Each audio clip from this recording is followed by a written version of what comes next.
Welcome to Women Lead, a production of the Women of Color Empowerment Institute. We are your hosts. I'm Michelle Austin Pammies. I'm Bernadette Norris Weeks. And I'm Kathy Eggleston. Today we have a dynamic show that we are titling Stronger Together, the Power of the Pack.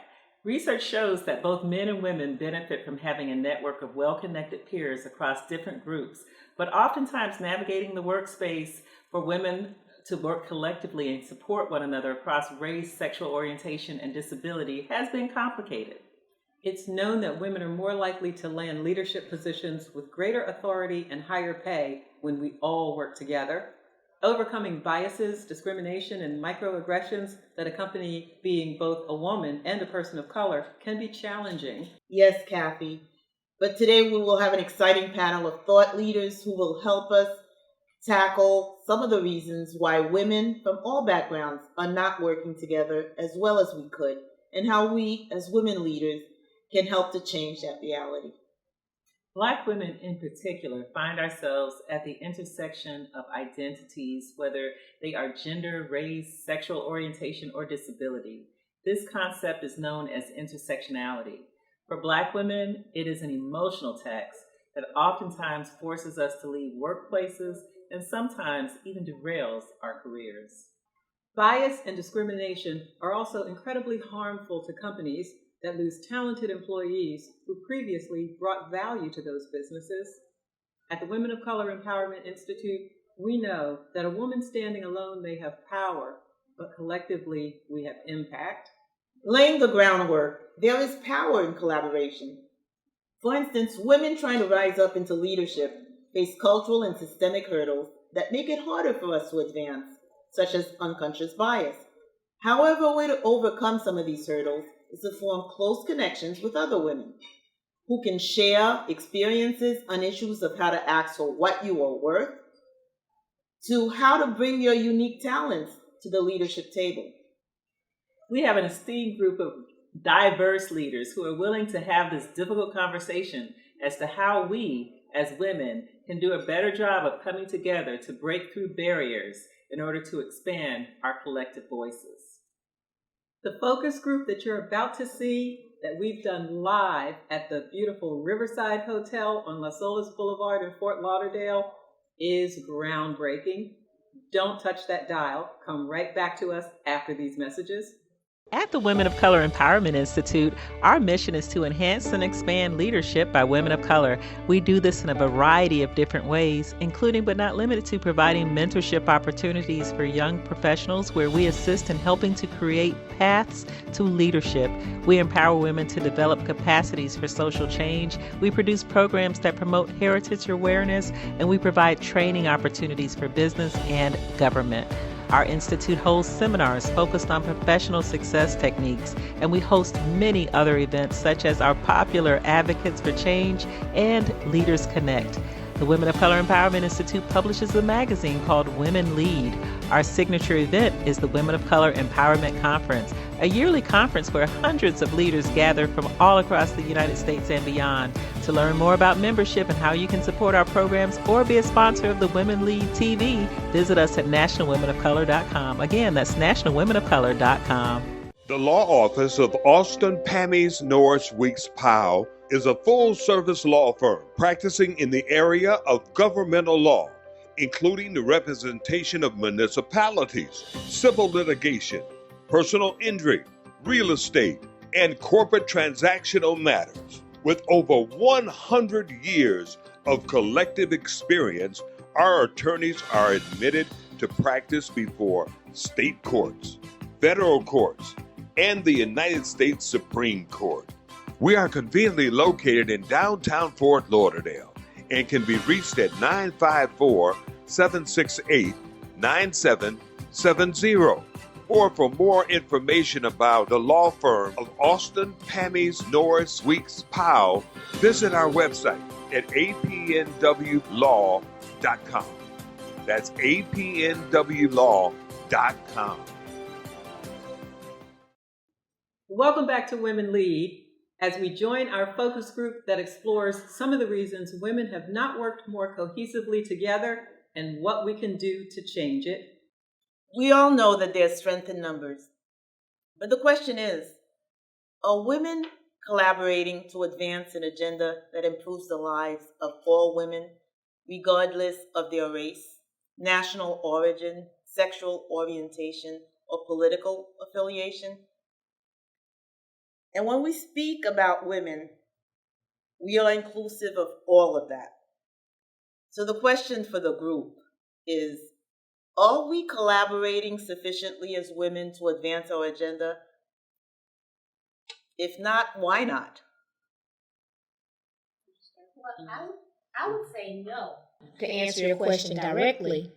And I say no because I think we as women, we do it in pockets. So you might have a group of women here that's doing it. You might have a group of women here that's doing it. But when you say collectively, as a unit, we're not doing it, at least we're not doing it effectively. And if I had to guess on why not, I would say it has a lot to do with relationships. We're all women. We have a lot of the same issues that concern us, but a lot of times culture plays a part in how our relationships go.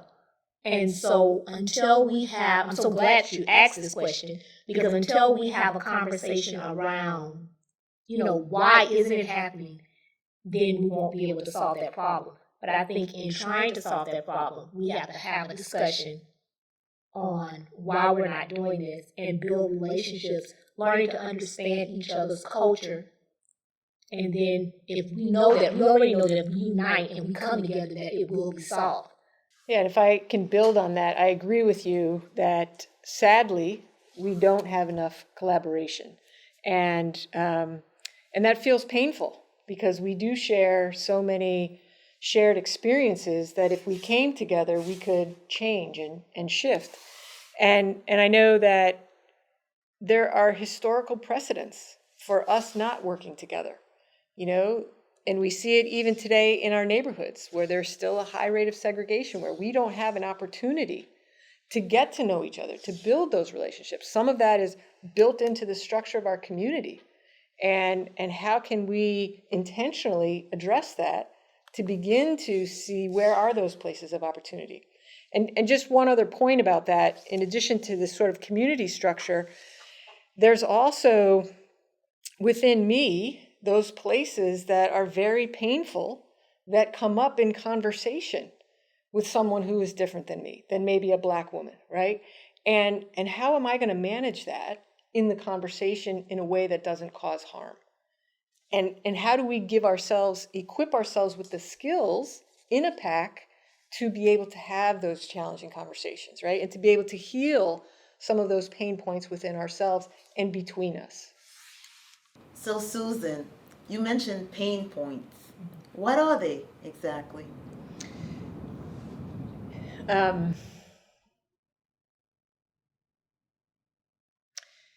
So, as a white person, as a white woman, acknowledging the history of harm to Black people in this country is a pain point. And I've, in community with other white folks, sort of built a ground to be able to hold that. Because before that, when I felt that pain about what was happening to people I care about, I would shut down. I would get angry. There's also pain points around the things that I've done or not done. And again, having the capacity to hold those and to be truthful about those in a relationship. So those kinds of examples, right? Recognizing the harm that's happening in community, being able to hold that, not feeling like, oh, I'm just going to ignore it and be comfortable, right? But I'm actually going to acknowledge that this is not okay. This is not an okay social arrangement. And then also being able to feel my own places where I have not acted when I needed to or acted in ways that caused harm. And having the self-awareness to bring that into a relationship, into relating, without projecting it or harming the person that I'm having the conversation with. Well, let's get specific, ladies. So in a previous discussion, some of the women mentioned that when it comes to white women in particular, we show up for causes that they're supportive of, and we're right there. But when it's our issues and issues that really relate to women of color, white women are nowhere to be found. Now, I hate to continue on white women, but I've just got to throw it out there because I think that this is one of those issues that women of color often talk about, but we just don't have these difficult conversations where we're able to vocalize. Yeah, I've got a point to add there. So I think that historically, division is something that has been used as a very effective tool in order to keep those in power in power. And so if you want to take race out of it and just look at gender, and you want to look at like medieval Europe, for example, the patriarchy and gender roles were used to keep men in power. If you want to look at race, especially the way that we experience racism in the US, and like black racism specifically, anti-black racism specifically, that has been used as a tool to keep the black and white working class separated so that the wealthy ruling class can remain in power.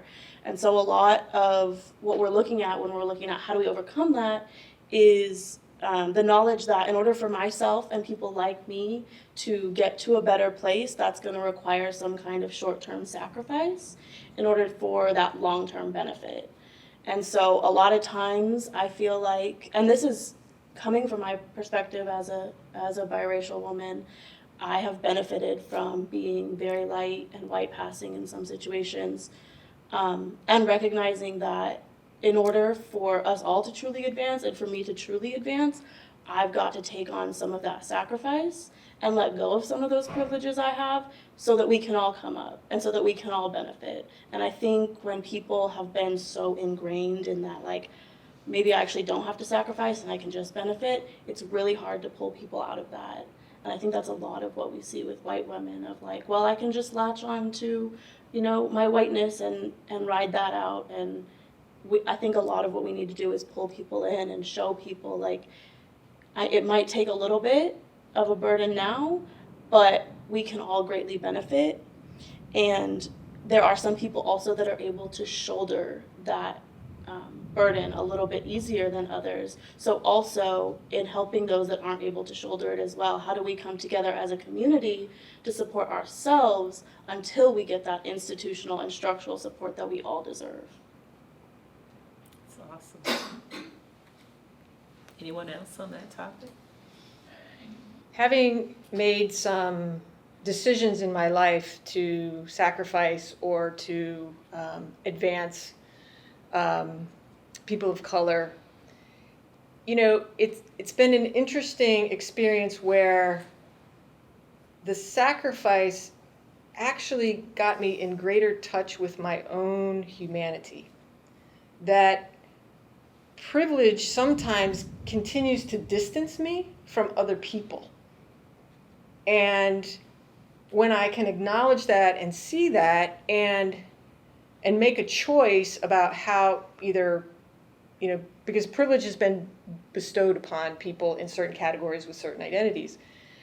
And when we can make a choice to be in solidarity with another, there's great joy in that.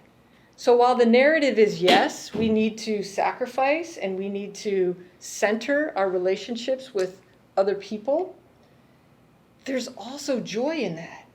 There's this is what it feels like to be connected, to feel you, not to be afraid of you or to be afraid of what I'm going to say.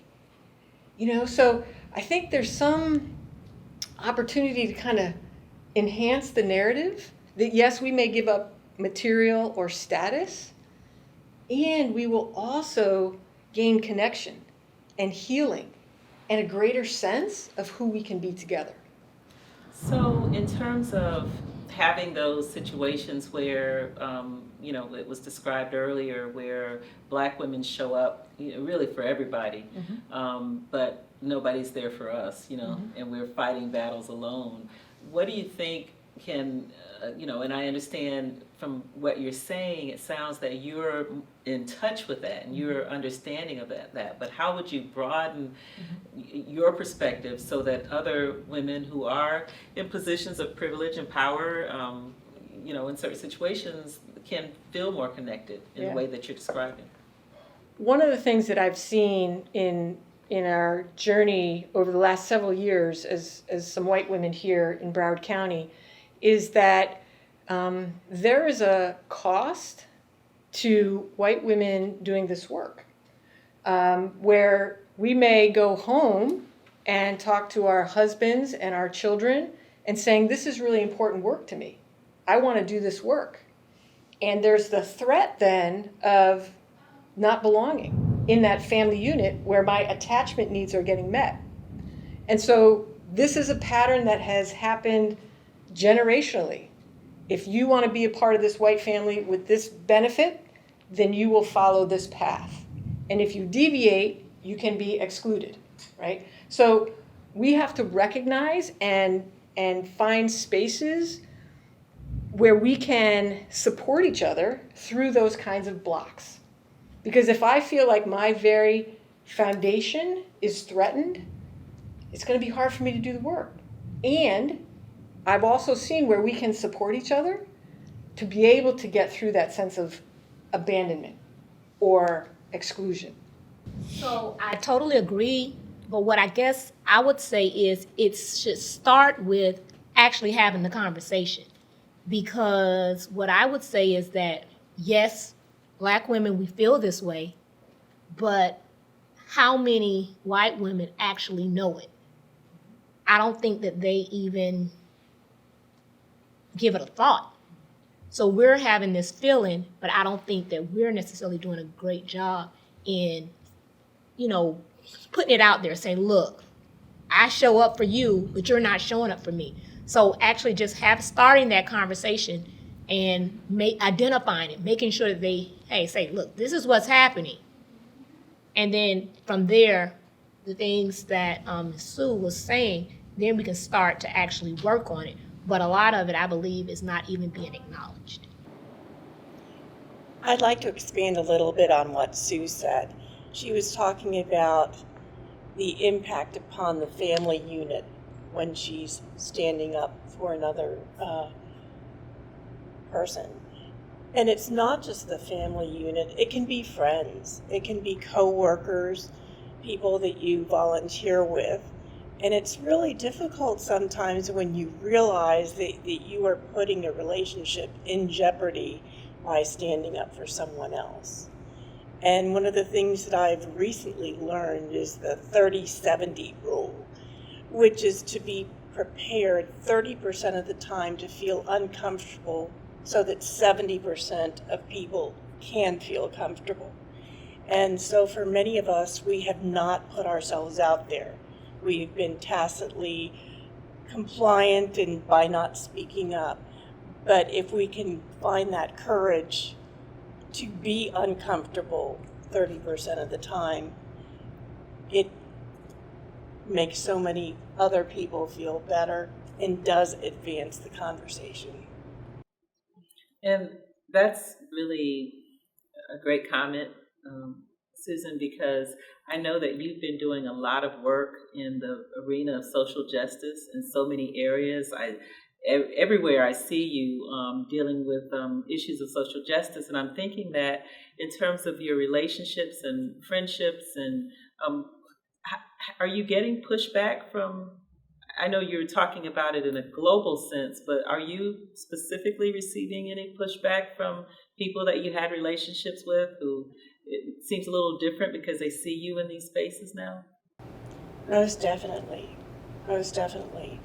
I've had people say, I don't know how I feel about you chairing an anti-racism task force or similar things. So, and people just are making fun of what I'm doing. It's hurtful, and there have been some friendships lost along the way, but I see a very important need in this arena. And I'm finding my voice and I'm speaking up. Thank you. You know, I mean, this is such a needed conversation. I think among all of us, we sit here on a spectrum, white women, women of color.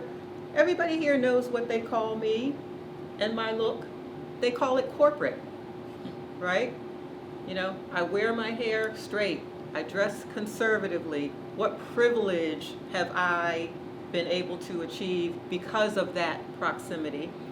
I want to ask the question, and our Urban League president, Jermaine Smith Ball, said one of my favorite things, and that is, we don't need people to take up spaces, we need people to activate spaces. So I want to ask the women here in this room, you know, courageously, is there an instance that you can tell us about where you could have tangibly assisted a woman of color, but you didn't? You know, what might you have done? What could we all have done differently? What did you have an opportunity to do differently to assist a woman of color? So I think we all have the responsibility to lift as we climb, and sometimes that doesn't always happen right away. Sometimes we're in the midst of finding our own voices and doing internal reflections of how we view the world, how we build relationships with those who look like us and those who don't look like us, who share different cultural values. And in the midst of finding ourselves within this world, how does that look to lift up someone else who may or may not look like you? For me, I do it unequivocally, and then it's an innate feeling for me to do because somebody else did it for me. I've had instances where folks who look like me and who don't look like me given me a lift. It's the lift that has allowed me to find my voice, and by my mere presence of finding my voice, in some way someone else has looked at me as it being possible to do it for somebody else. So I believe that it's internal work, not only with us just building relationships amongst women of color and white women and any other ethnicity, but it's also looking internally within ourselves in terms of how does that growth happen within us and how can we develop that within others. I think the discussion we're having here, like we mentioned, it needs to be had, and unless we go through that, it's like you have to go through some pain now to reap the benefit of the success in the future. So it's going to take all of us, if we can make the primary focus of our work the fact that we're all women, that will be the critical point at which it'll be natural and it'll just flow for us to work together. I think what happens now is we tend to focus on our individuality as opposed to our commonality. So if we're able to say, I'm not a Jamaican American, I'm not a black Jamaican, or I'm not white, I'm not Hispanic, I'm not biracial, and focus on we are all women and we all share in some deficits and some disadvantages that have come with being women. So whether it's pay equity, whether it's opportunity for growth and improvement, whether it's figuring out how we're gonna work in the workforce and be a mom and play all our different roles, that's the primary focus that we need to have, so that if it's a matter of choosing between expressing myself as a Jamaican and expressing myself as a woman, the primary focus needs to be as a woman. And if that becomes our focal point, I think we'll really succeed. We have to be able to embrace each other's differences. We have to welcome people that don't look like us into this space and take them for the honesty and the goal that they have. The fact that, you know, we have people like Sue and Suzanne that show up to be with us and to advocate for us and to want to work in the space. We have to give them graces and just allow them to help us so that we can help everybody and help all of us attain that same goal. And I think that's the focus that we need to have.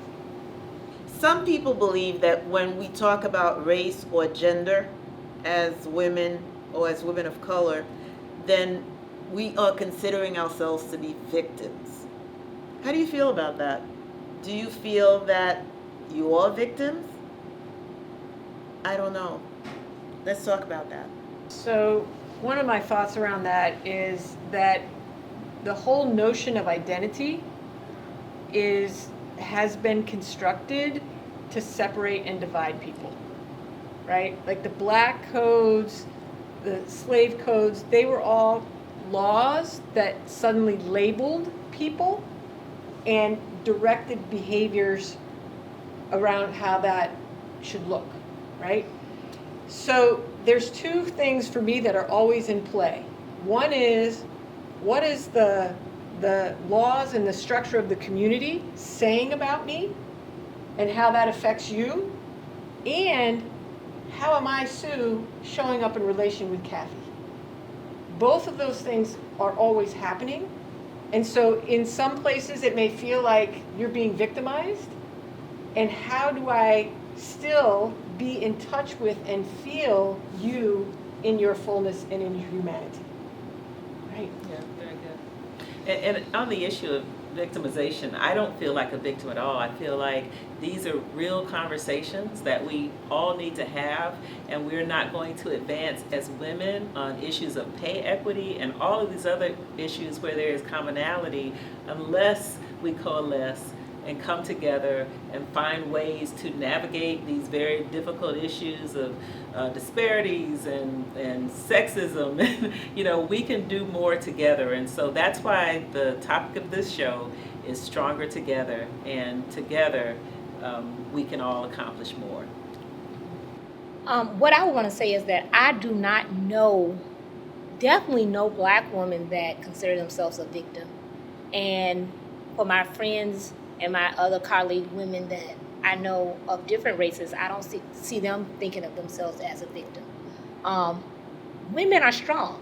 We don't have a choice to be nothing but. So to answer the question on do we consider ourselves, I think that people that want to portray us as victims, it's like it's their cop-out to not wanting to have real conversations about things that we need to talk about to address an issue. So that's their way of going around it. And so that's what I would say, because it's nothing, no action that I know of women that do makes them seem as if they're a victim. That's an extraordinary point at which we can close. This is a show that's called Women Lead, and we're talking about the empowerment of women, not their victimization. So on that note, I'd like to say that that's our time for today. Thank you for joining us, and until next time, Be empowered.